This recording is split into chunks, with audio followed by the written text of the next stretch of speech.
नमस्कार दोस्तों, वेलकम। एक सिंपल सवाल से शुरू करते हैं। आप में से कितने लोगों ने कभी भी कोई स्टॉक सिर्फ इसलिए नहीं खरीदा क्योंकि उनका पीई रेशियो बहुत हाई लग रहा था और फिर लेटर वो स्टॉक डबल या 3 गुना हो गया? होता है कि नहीं ऐसा? होता है। एंड कितने लोगों ने कोई स्टॉक सिर्फ इसलिए खरीद लिया क्योंकि उसका पी 10 के अंदर था, फिर क्या वो 5 या 6 आ गया, बहुत सस्ता लगा और बाद में वो स्टॉक और आधा हो गया। दोस्तों, this is the biggest trap in the stock market. अगर आप आज भी हर स्टॉक को वही पुराने फॉर्मूला से वैल्यू कर रहे हैं तो आप वेल्थ दोस्तों मिस कर रहे हैं। आज हम मार्केट का एक ऐसा सच रिकवर करेंगे जिसे मैं कहता हूं द वैल्यूएशन किताब। Let's decode the real difference between E यानी price to earning and price to book value. दोस्तों, ये दोनों में डिफरेंस क्या है?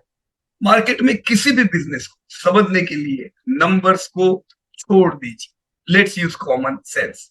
बिना कॉमन सेंस के fundamental analysis is like driving a car blind folded. Right, हम दोनों चीजों को समझेंगे दोस्तों। Imagine a car is a company. क्या है दोस्तों? कंपनी क्या है? एक गाड़ी। पीई रेशियो यानी प्राइस टू अर्निंग रेशियो क्या है?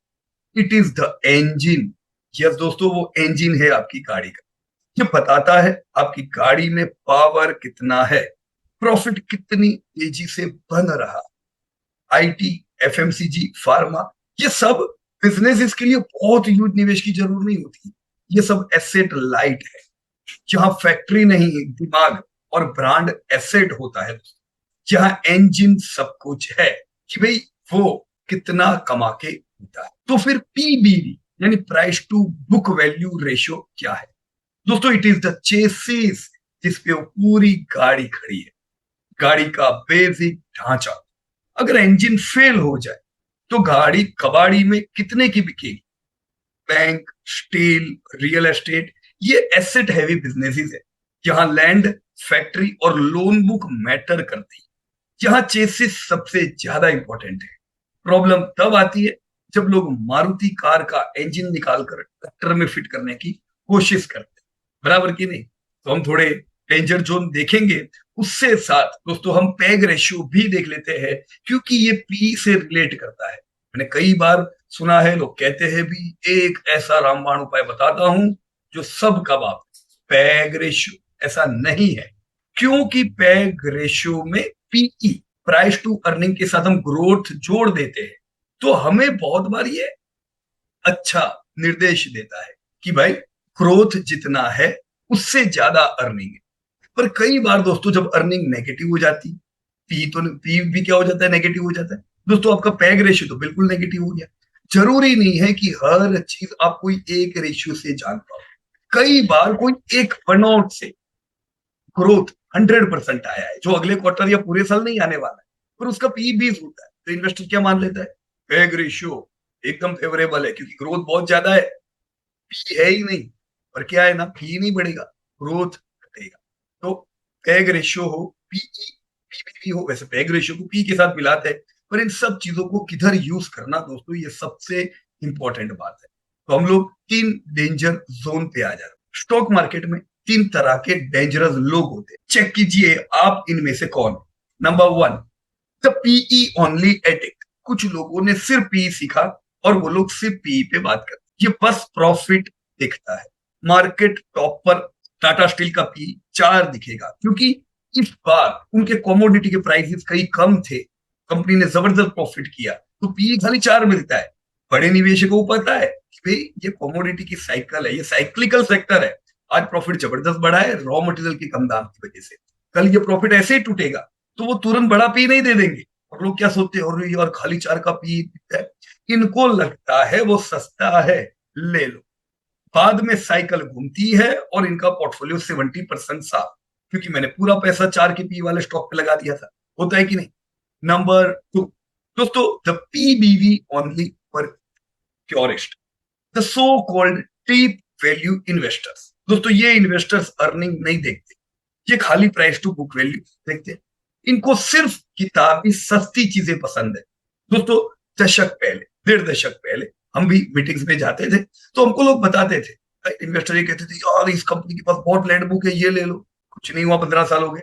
तो 15 साल पहले देखो MTNL खरीद के बैठे हैं क्योंकि उनका PBV सस्ता था। सिर्फ जमीन होने से पैसा नहीं बनता, राइट? अगर कंपनी जीरो प्रॉफिट कमा रही है, cheap junk, still a junk, आपकी जो बुक, आपकी जो वैल्यू है, आपके पास जो असेट्स है, वो कितना कमा के दे रही है, वो भी तो इंपॉर्टेंट है। तो कमाई भी इंपॉर्टेंट है और साथ में आपकी वैल्यू भी इंपॉर्टेंट है। तीसरे कौन से इन्वेस्टर होते हैं दोस्तों? The gambler, the great gambler, Amitabh Bachchan. वो नहीं है कि जैसा गैम्बलिंग वाला, इनको ना पी पता है ना PBV। इनका रिसर्च होता है, मेरा पड़ोसी बोल रहा था दिवाली तक डबल हो जाएगा, बराबर की नहीं दोस्तों? So if you buy on WhatsApp में जो टिप्स आती है, you are not a investor. अब हाइकर है जो सीधा पहाड़ से नीचे गिरेंगे, राइट? तो क्या करें यार? लाइव मार्केट के कुछ एग्जांपल्स देखते हैं, थियरी बहुत हो गई। Let's look at hard facts. Let's look at the Indian stock market over 2 decades, और कुछ एग्जांपल इसमें हम देखते हैं। सबसे पहले देखो, द असेट लाइट कंपाउंडर देखते हैं। इधर मैंने TCS का एक उदाहरण दिया है, मैं यहाँ पे HUL भी लिख सकता हूँ, मैं यहाँ पे नेस्ट्री भी लिख सकता हूँ, राइट? मैं यहाँ पे एशियन पेंट भी लिख सकता हूँ, क्योंकि हमने परसों इनको ऐसे देखा है। सो अगर आप TCS को उसके बुक वैल्यू या फिजिकल एसेट्स पर वैल्यू करेंगे तो आपको ये हमेशा हर साल ओवर वैल्यूड लगेगी। वाई? क्योंकि TCS के पास हजारों फैक्ट्रीज नहीं है, उनके पास लाखों ब्रिलियंट इंजीनियर्स है और उनके कोड्स है, वो उनकी बैलेंस शीट पे दिखते ही नहीं है। नेस्टले के पास क्या है? सिमिलरली उनके पास जबरदस्त बढ़िया ब्रांड है, मैगी है, नेस्कैफी है, किटकैट है, राइट? सो पीडीलाइट के पास क्या है? फेविकॉल है। तो अगर आपने प्राइस टू बुक वैल्यू को वेटेज दिया होता तो आप 2000 से लेकर 2024 तक TCS कभी नहीं खरीदते, आप पीडीलाइट कभी नहीं खरीदते, ना आप नेस्ले खरीदते, जबकि इन सब कंपनियों ने जबरदस्त वेल्थ क्रिएट करके दी है पिछले दशकों में। सो रूल क्या बनता है? For high quality tech and consumption, राजा कौन है? Engine is king. पी को 80% वेटेज दीजिए। देखो अभी अर्निंग डाउन है, जैसे TCS की अर्निंग डाउन है, तो इस समय पे वैल्यूएशन नीचे आ जाते हैं, क्योंकि उनके पास बुक वैल्यू जो आपकी स्टील की कंपनियों के पास होती है वैसी तो नहीं है, सीमेंट के पास होती है वैसी तो नहीं है। इस केस में हमें 80% वेटेज कंपनियों को देना होगा, अर्निंग पे, बुक वैल्यू पे नहीं, राइट? अब मैं दूसरे उदाहरण पे आ जाता हूं। चलो यहां पे क्या लेते? SBI का मैंने उदाहरण लिया है, right? So now look at state bank of India. आप HDFC ले लो, आप बजाज फाइनेंस ले लो, आप बजाज हाउसिंग फाइनेंस ले लो। उसको तो चलो कम ही टाइम हुआ है, पर जो पुरानी कंपनी है वहां की हिस्ट्री से सीख पाएंगे।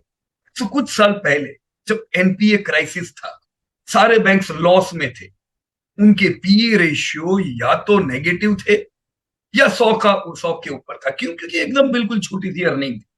तो छोटी सी अर्निंग होती है तो PE तो बहुत हाई होता है, या तो PE नेगेटिव होता है।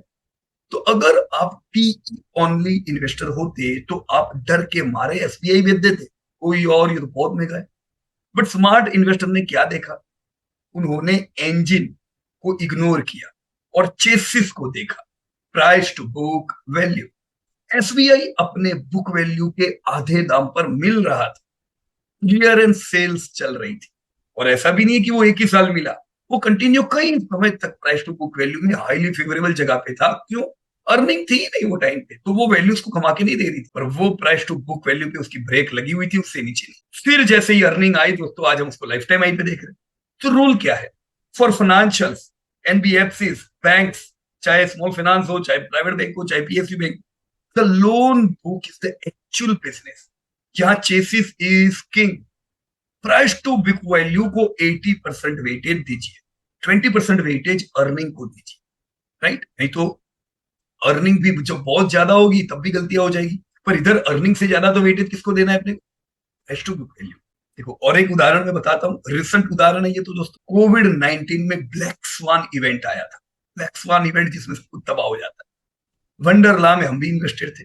वंडरला थीम पार्क टोटली बंद हो गया क्योंकि कोविड में तो सब बैंड था, दूसरी चीजें खुल गई थी बाद, पर थिएटर्स थे, अम्यूजमेंट पार्क थे, होटल्स थे, तो बंद रखे गए थे दोस्तों। इनकम इन सबके जीरो थे, engine completely shut down, P ratio meaningless हो गया।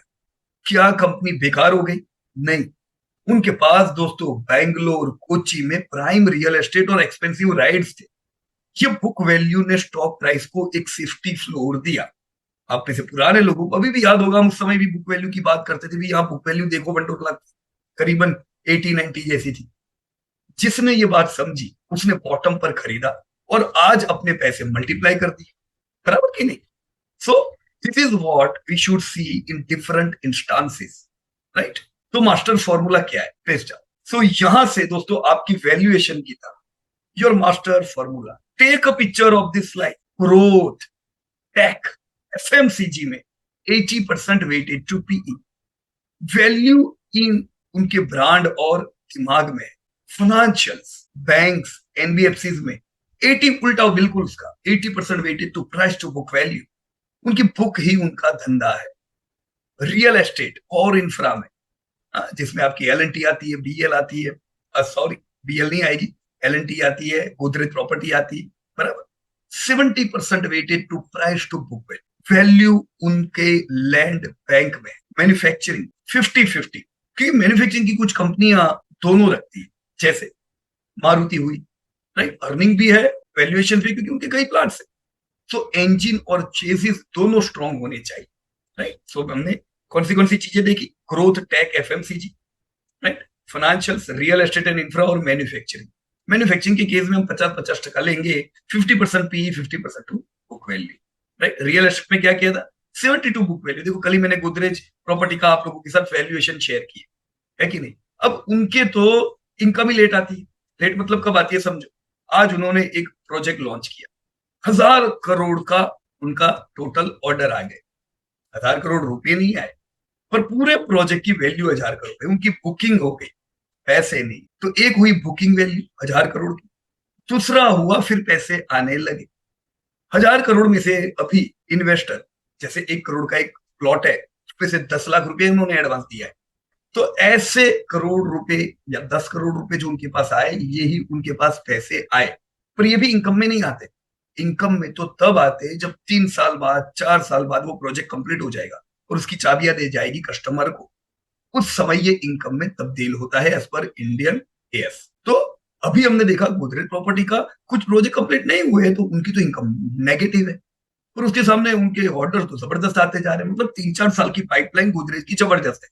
अभी हालत टाइट है, क्योंकि वो कुछ प्रोजेक्ट को कुछ चैलेंजेस की वजह से खत्म नहीं कर पाए। अब Q4, Q1 में अचानक से इनकम आएगी, है कि नहीं? तो उस समय ऐसा नहीं कि वो बहुत अच्छा हो गया। इनकम प्रॉफिट नहीं देखना है, क्या देखना है? ऑर्डर कितने आए, right? So this is how you can see different companies.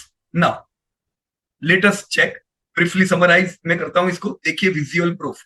Take में हम पीई पर रिलाई करते हैं, राइट? और बैंक्स में हम totally price to book value पर शिफ्ट हो जाते हैं। आपकी वैल्यूएशन डायनेमिक होनी चाहिए, रिजिड नहीं, बराबर है? So now what should be the golden rule? क्या करेंगे बोलो? If you take only one thing away from today session, let it be this quote: P tells you the potential, कितना potential है। Price to book value tells you the protection. आपको अमीर बनाने के लिए पोटेंशियल चाहिए, लेकिन अमीर बने रहने के लिए आपको प्रोटेक्शन चाहिए।